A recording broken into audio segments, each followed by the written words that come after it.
Hai, assalamualaikum warahmatullahi wabarakatuh. Selamat sore semuanya. Selamat siang menjelang sore ya.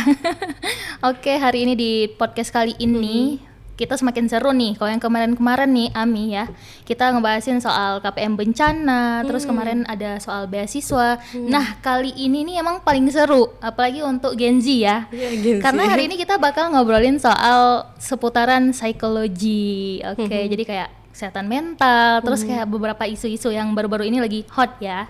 Oke, sebelum ngobrol lebih jauh, kenalin saya Wilda Sofia yang akan menjadi host pada podcast hari ini. Dan sebelum itu ayo kita kenalan dulu sama Kak Ami yang sangat cantik dan juga sangat saya takut sebenarnya ya, soalnya nanti dibaca nih pikiran saya. Oke, jadi Kak Ami ini adalah lulusan UIN Araniri juga yang udah ambil profesi ya kemana tuh? Universitas. Oke, nanti aja jangan di-spill dulu. Oke, boleh kita kenalan dulu sama Kak Aminya. Silahkan. Oke, halo teman-teman. Jadi kenalin, nama aku Ainur Rahmi. Biasa orang panggilnya Kak Ami atau Mbak Ami gitu ya. Udah familiar tuh dengan Mbak, Ami gitu iya, ya. orang Jawa banget teh. Oke, nah dulu tuh benar aku itu kuliahnya di UIN Araniri ya, S1-nya selama 4 tahun setengah gitu ya, agak molor nih, nggak sampai semester gitu ya, nggak kumlot gitu ya.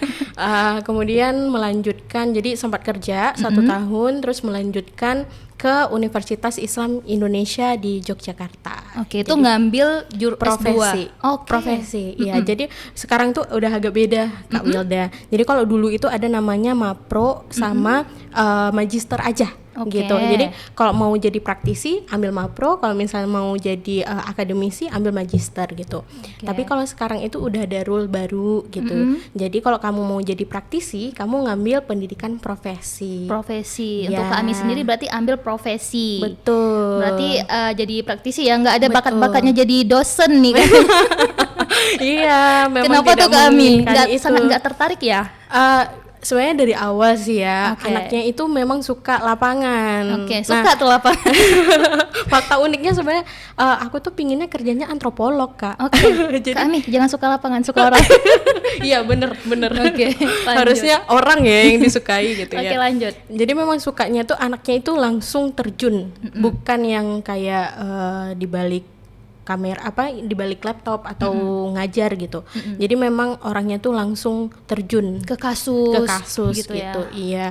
Nah, karena gitu ya memang jodohnya mungkin psikologi kali ya. Jadi waktu tes antropologi itu nggak lulus, Kak. Nggak lulus. Berarti sempat ambil ya? Sempat ambil. Nah, akhirnya ya mungkin jalannya memang ke sini gitu. Tidak mempelajari manusia purba gitu ya. Jadi manusia zaman sekarang yang dipelajari. Bener banget gitu. ya. Jadi berarti kami sendiri udah berapa lama nih balik dari studinya? Jadi aku sumpahnya itu baru sebenarnya Desember kemarin. Jadi balik ke Aceh itu Januari. Berarti baru berapa bulan lah ya? Iya. Baru berapa bulan di Aceh udah banyak aja nih kasus ya. Emang Aceh nih meriah?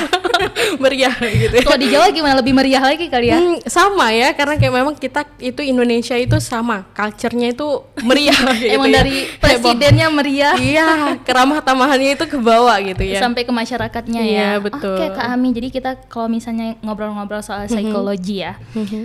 Mungkin karena kita udah siap singgung isu-isu tadi, kita mau ngobrolin soal beberapa waktu terakhir ini kan kayak kita masyarakat itu dikejutkan dengan ada aja ya gitu ya kasus-kasus tentang daycare. Mungkin Kak Ami tahu ya, kayak di Jawa sebenarnya yang awalnya terciduk di satu penitipan gitu ya, daycare. Terus kayak baru-baru ini di Banda Aceh dong, di Banda Aceh nih yang kayak terjadi gitu. juga. Kalau kita mungkin di luar kayak bukan it's okay, tapi kayak di luar ini sangat dekat dengan kita loh, gitu kan, di Banda Aceh sendiri.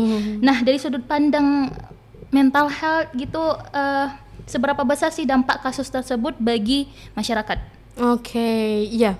Aku juga termasuk yang melihat itu ya, kayak banyak teman-teman nge-DM aku ataupun memberikan ke WA gitu, dikirim ke WA. Itu tuh tentang kasus daycare nih. Awalnya kan di Yogyakarta ya, gitu. Jadi di mana itu di luar Aceh gitu. Mungkin orang tidak terkejut karena itu tidak dekat gitu. Tapi ketika terjadi di Aceh, langsung tuh heboh. Iya, benar. Gitu. Dan yang saya dapati pun gitu ya, videonya itu no sensor tuh Kak Wilda. Oh. Jadi memang semua tindak tanduknya itu kelihatan gitu. Jadi itu teman-teman memang heboh banget. Jadi pada request. Jadi aku tuh punya sosial media juga yang mana memang di situ tuh aku sering nulis gitu. Emang hobinya di situ sebenarnya.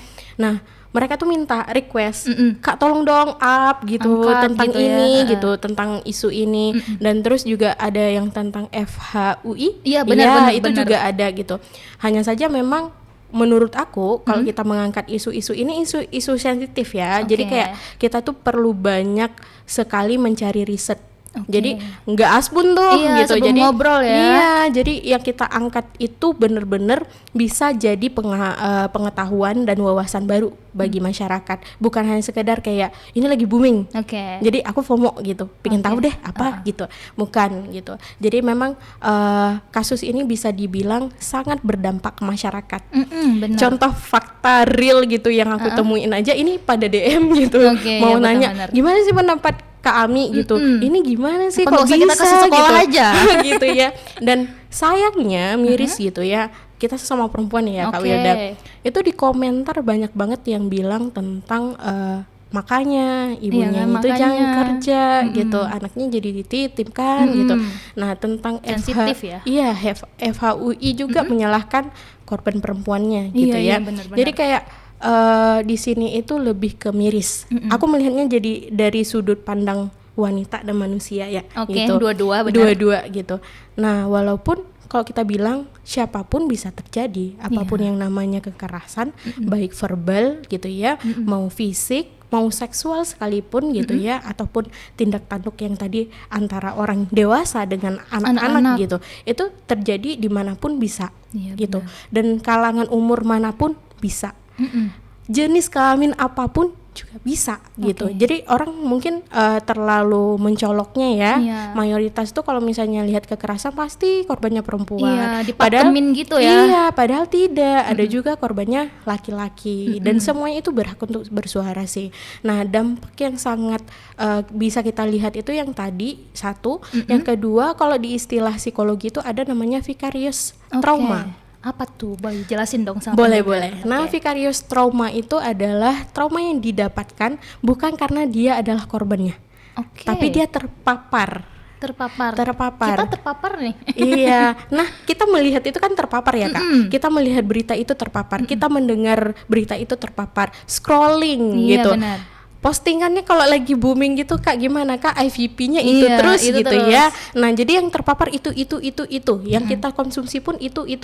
Nah, ini bisa menjadi yang namanya itu vicarious trauma, di mana seseorang bukan seorang korban gitu, bukan orang langsung yang terjadi di situ ataupun bukan saksi, tapi dia itu yang terpapar dengan isu-isu berita dan sebagainya.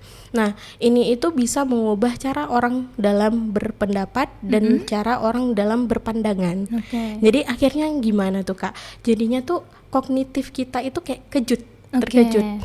Selama ini kita bisa bilang ya aman gitu. Pasti ya, apalagi kayak suatu tempat yang kita yakin itu adalah tempat suatu edukasi. yang safety, iya betul gitu. Jadi kayak ini kan penitipan anak ya, terus yang orang yang menjaganya juga orang-orang yang ahli tuh gitu, yang paham tentang anak, safety dong. Jadi di kepala kita tuh udah ada asumsi safety-nya. Jadi udah ada ini tempat paling aman, kok bisa kejadian seperti ini. Akhirnya keluar tuh timbul kata why.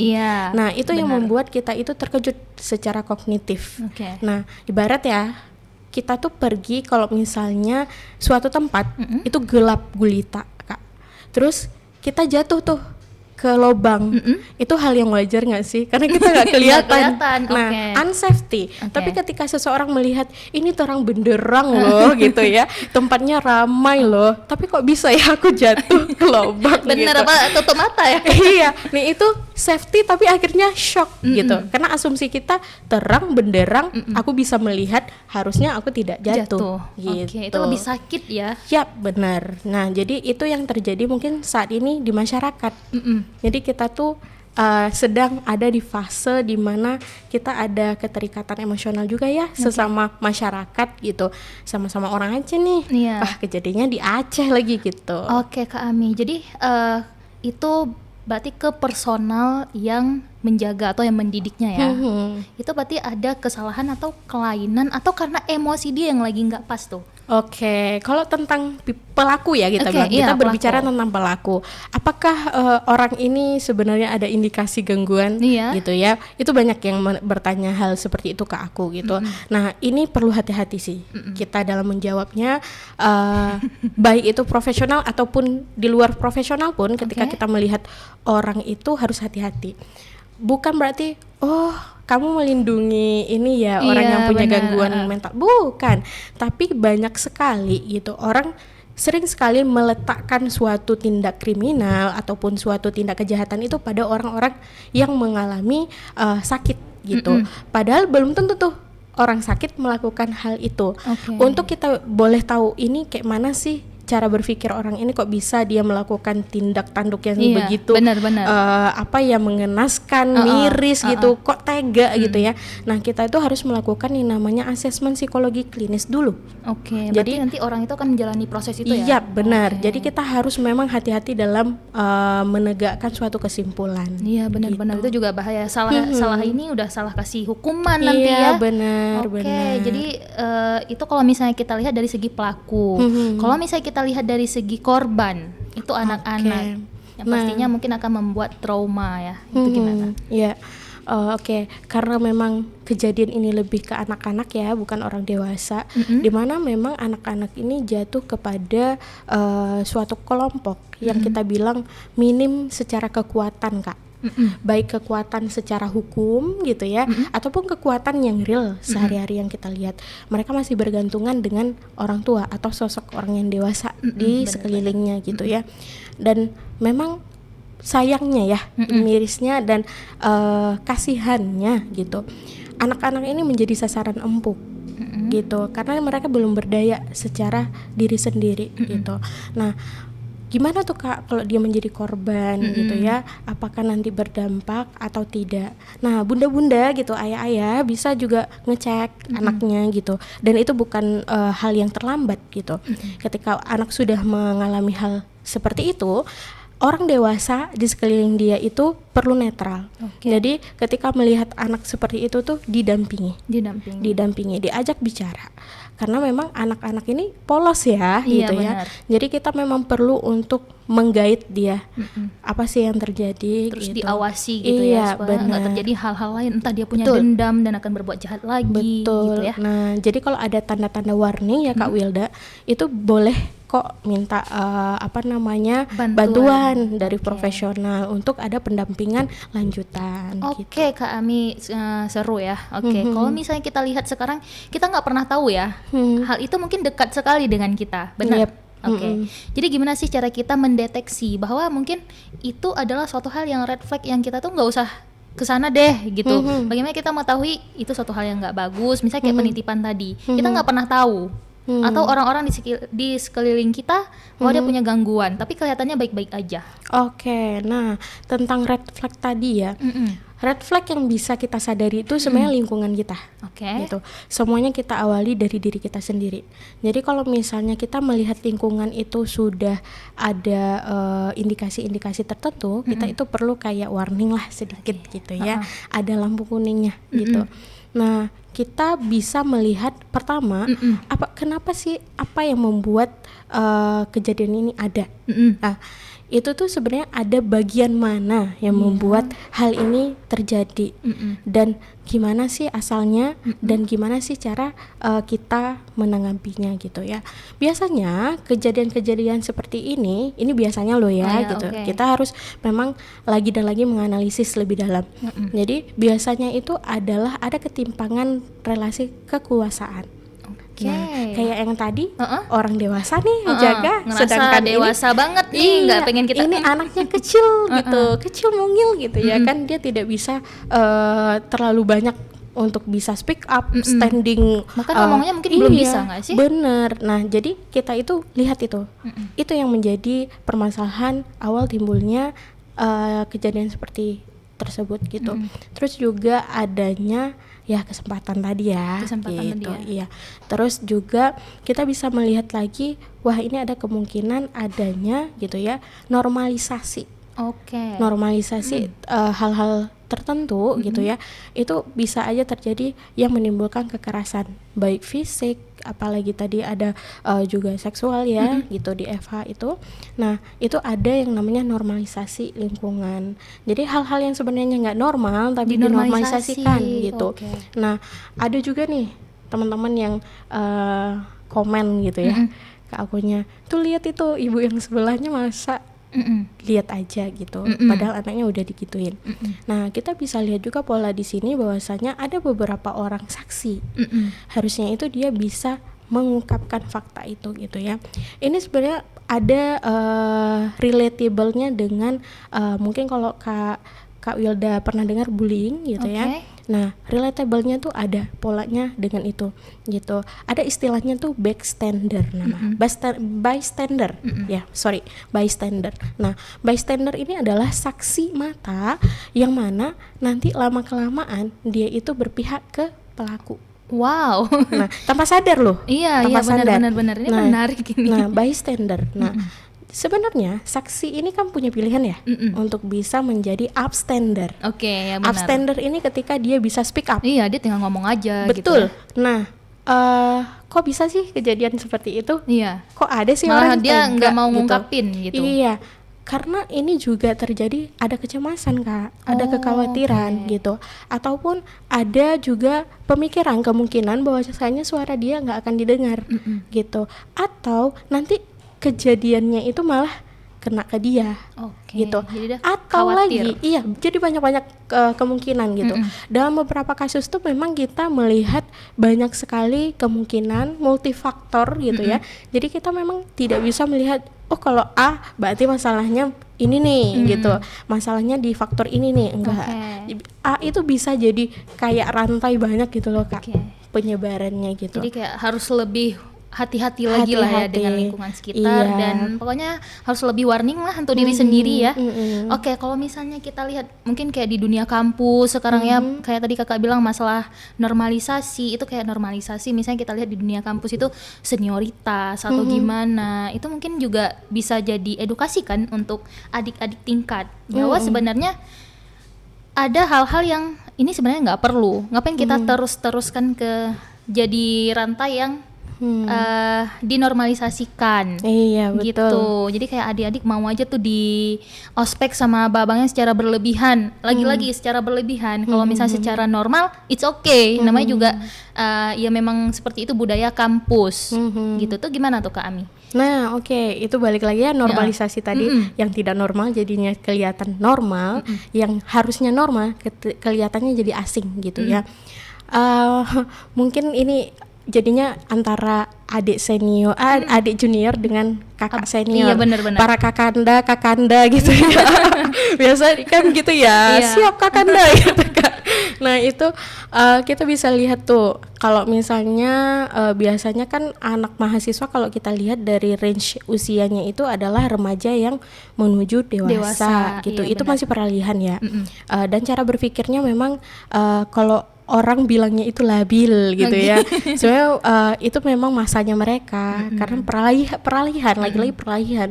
Setiap masa peralihan itu memang ada goyangan lah gitu. Iya, jadi kalau misalnya anak-anak itu sering adanya juga permasalahan konformitas gitu ya.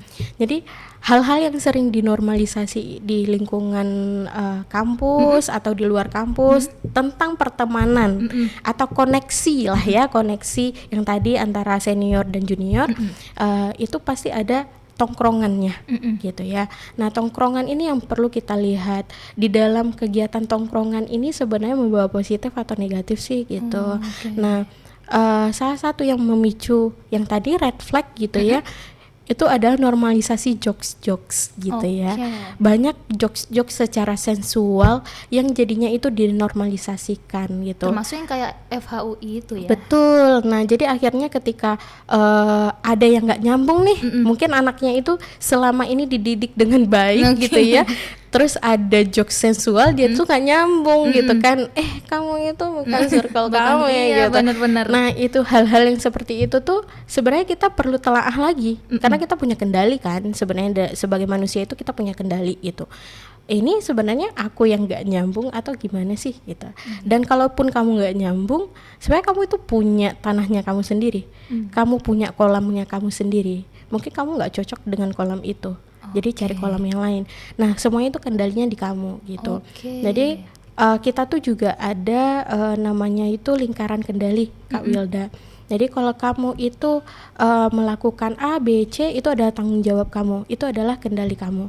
Jadi lingkaran kendali itu adalah hal, sikap gitu ya, perasaan gitu, atau pendapat kita gitu ya terhadap orang lain, itu ada kendali kita.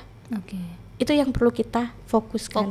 Jadi, sedangkan kendali di luar kita tidak perlu fokus. Ya, gitu. Memang sebenarnya itu yang paling benar, yang membentengi diri kita adalah diri kita sendiri. Kalau misalnya kita terlalu terpapar atau mendengarkan orang lain, itu akan membuat kita jadi yang kayak kita tadi merasa mungkin kita nggak dianggap, jadi kita mau belajar hal-hal yang tidak wajar itu supaya diakui oleh suatu kelompok, gitu ya. Jadi kita emang harus membentengi diri sendiri dengan hal-hal yang baik tadi ya, positif. Jadi kalau misalnya kita ngobrolin soal trauma segala macam kan, apa sih Kak misalnya trauma terbagus atau trauma terbaik yang bisa dilakukan oleh seseorang yang sudah terkena entah itu pelecehan ataupun hal-hal yang tidak baik itu. Oke, nah yang sebenarnya menarik ya kata-kata dari Kak Wilda tadi, trauma terbagus gitu ya. Trauma terbaik gitu. Sayangnya memang kalau kata trauma gitu ya, orang itu akan mengaitkan dengan luka. Gitu. Luka ada yang baik gak sih Kak gitu kan? Benar. Itu sering dipertanyakan, luka ada yang terbaik gak sih kayak gitu. Nah sebenarnya yang disampaikan oleh Kak Wilda tadi itu ada definisi post trauma growth namanya. Jadi ketika orang bisa bertumbuh pasca trauma. Jadi kayak aku sudah menjalani itu gitu, tapi aku masih bangkit. Nah itu sebenarnya itu adalah obatnya. Itu adalah post trauma growth. Nah cara seseorang bisa mendapatkan post trauma growth ini gimana? Itu perlu proses Kak Wilda. Dan setiap orang itu punya masanya masing-masing, punya prosesnya masing-masing, dan memang punya ritmenya masing-masing. Jadi kita nggak bisa tuh dalam 1 tahun kamu sudah bangkit gitu. Ataupun hari ini dia baru itu lukanya menganga itu masih gitu ya, langsung disuruh bangun lari gitu. Itu kan sesuatu yang menyiksa gitu ya, menyiksa para penyintas ini. Jadi memang cara dia bertumbuh itu juga perlu waktu. Tanaman aja kalau misalnya kita mau memetik harus dari biji yang ditanam dulu kan Kak. Siap. Jadi memang harus ditanam gitu ya, dikasih pupuk, dikasih air, tumbuh sampai akhirnya nanti muncul putik, bunga, baru buah, dan baru kita petik. Tapi gitu. Kami pernah nggak, bukan pernah mengalami ya, maksudnya gini.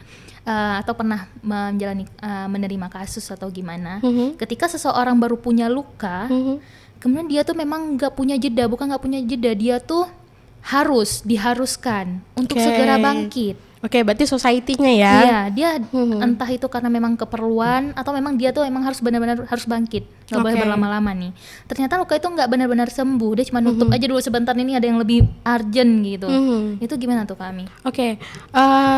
Tentang pengalaman gitu ya, pengalaman menangani klien-klien kayak gitu tuh pernah ada memang Kak.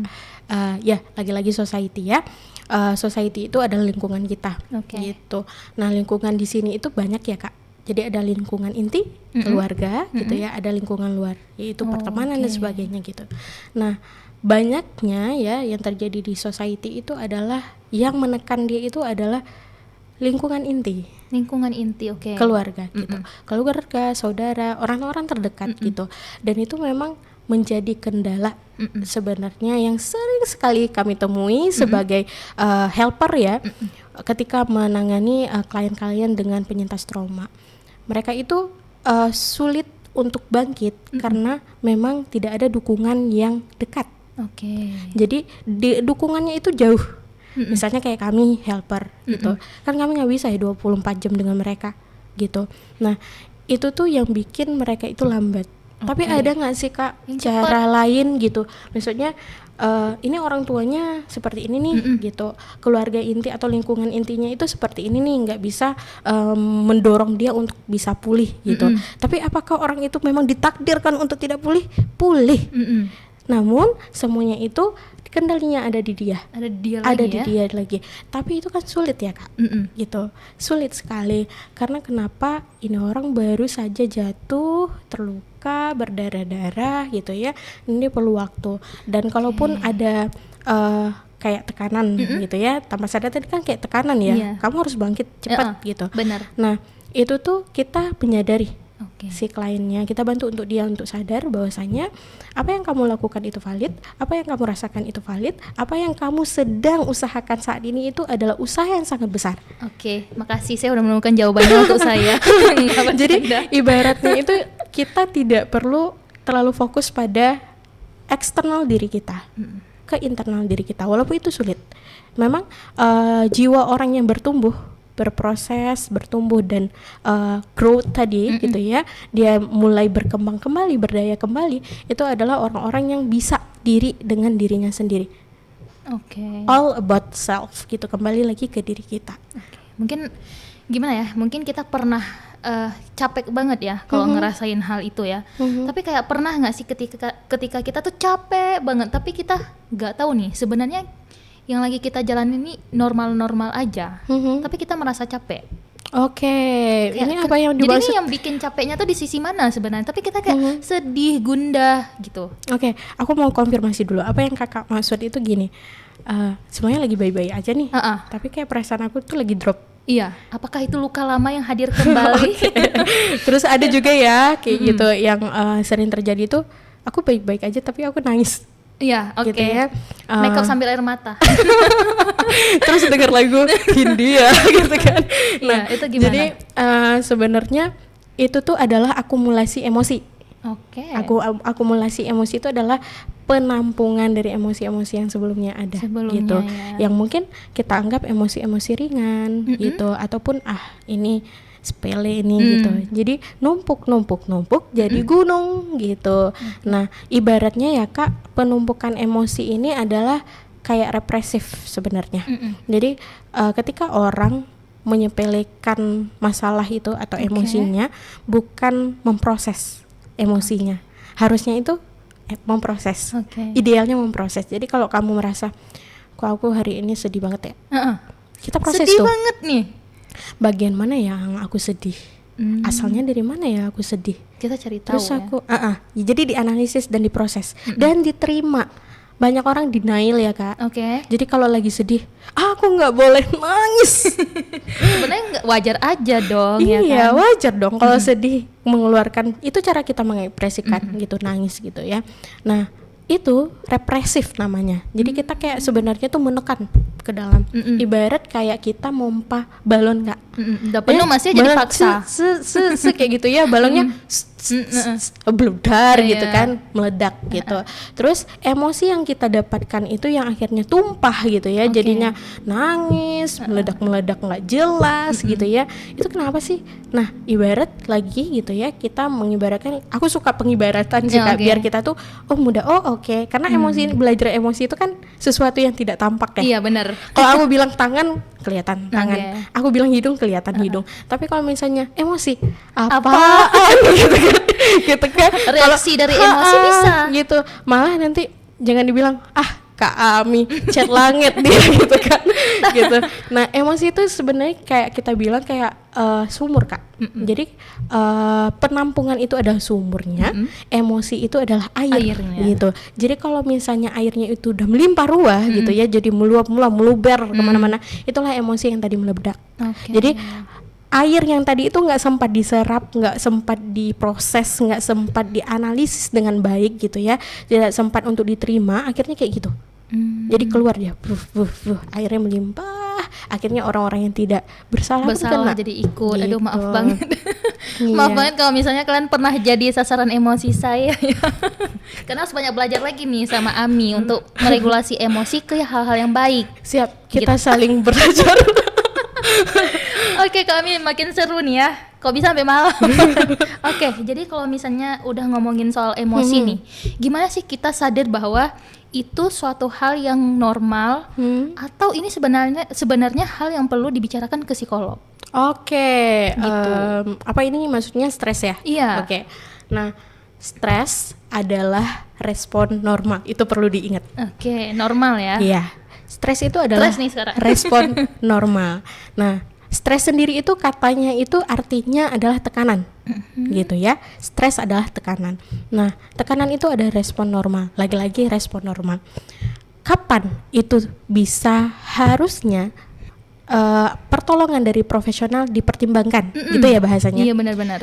Ketika stres itu, gitu ya, kita melihatnya dari pertama frekuensinya kak, kedua durasinya. Oke. Ketiga itu adalah dampaknya. Oke. Oke, sorry. Yang pertama itu frekuensi, kedua durasi, ketiga intensitas. Oke. Aku lupa tadi ada intensitasnya, gitu ya. Yang ketiga itu adalah dampaknya. Yang keempat itu adalah Oke. dampaknya. Oke, thank you. Jadi kita harus melihat dari apakah frekuensinya itu sudah terlalu berlebihan? Apakah durasinya itu udah terlalu berlebihan, berjam-jam, Iya, katakan berjam-jam gitu ya. malah berhari-hari. Berhari-hari yang gitu. bahayanya. Berminggu-minggu bahkan gitu. Nah, durasinya. Kemudian intensitas. Sering tidak? Gitu. Iya. Berapa kali dalam satu hari? Buat kalender nih. Berapa kali dalam seminggu gitu? Kita perlu niteni. Bahasa aja. Gak apa-apa gak sih gitu, kayak kita catat tadi kita lagi marah, terus kita harus tahu lagi kapan kita marah gitu. Boleh saja. Itu bukan kita kayak lagi nunggu nih. Oh no, Nyari bukan nih. ditunggu ya. Nyari nih. Bukan ditunggu, tapi ditandai aja gitu. Jadi kayak diingat. Emang bagusnya dicatat sih, kayak ada jurnalnya gitu ya, biar kita tuh tahu. Kalau memang udah ngerasa di diri ini, kayaknya aku nih udah berlebihan deh. Ya nggak bener nih. Udah boleh tuh ditulis gitu. Diniteni lah istilahnya ya. Terus ada yang tadi dampak gitu. Dampak. Dampaknya itu sudah mempengaruhi aktivitas sehari-hari kamu nggak? Itu yang pertama.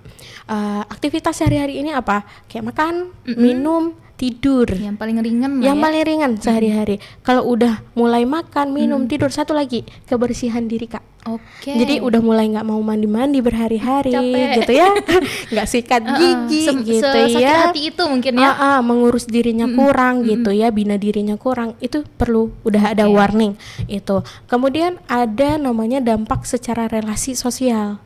Jadinya udah mulai menarik diri, isolasi Oke, diri udah, iya, gitu. benar, Nah, benar, itu benar. udah mulai tuh warning, dan itu segera datang ke psikolog gitu ya. Boleh ke psikolog dulu untuk tahu ini permasalahannya di mana, dan rentang stresnya itu udah masuk ke yang masih normal atau sudah menengah atau malah sudah parah.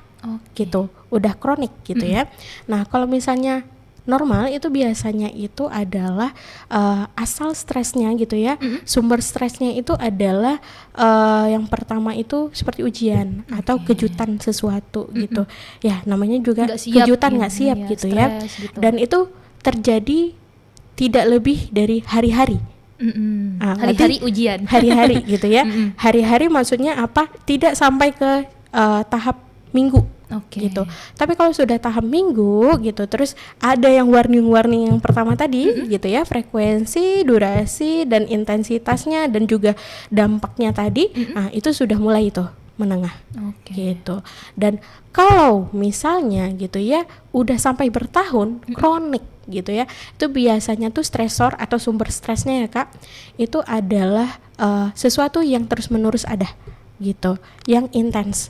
Dan itu yang membuat seseorang itu tetap untuk tertekan, terus tertekan, berada di lingkungan yang tertekan. Itu perlu mendapatkan pendampingan memang.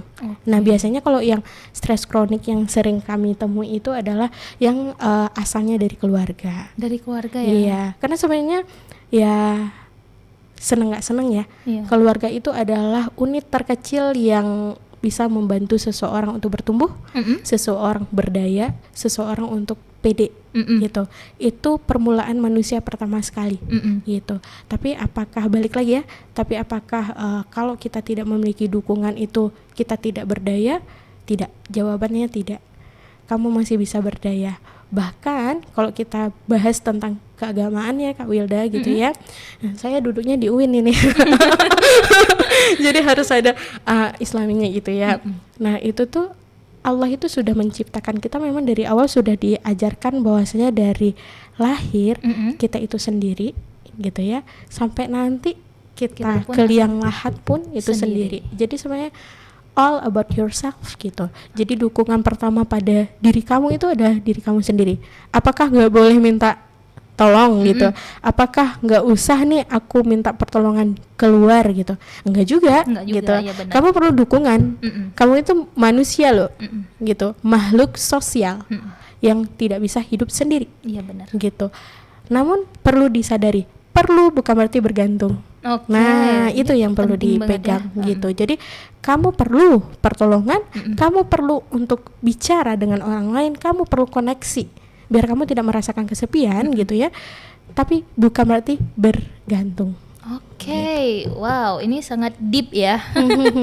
Nggak terasa udah jauh banget kita ngobrol. Oke, jadi kalau misalnya in last question ya Kak Ami, jadi kayak kalau misalnya ada pendengar yang mungkin sedang mengalami nih sekarang nih, yang lagi mengalami hal serupa kayak misalnya stres atau apa, belum berani bicara, itu mungkin apa yang ingin kami sampaikan kepada mereka?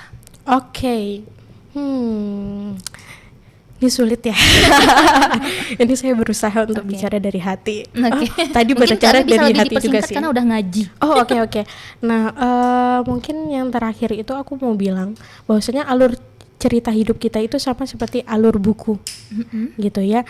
Jadi kalau misalnya bab 1 kamu itu merasakan sesuatu yang sangat sulit, lelah dan sangat luar biasa lah gitu ya. Kamu itu bisa sebenarnya melihat bahwasanya aku tidak boleh menyerah, gitu.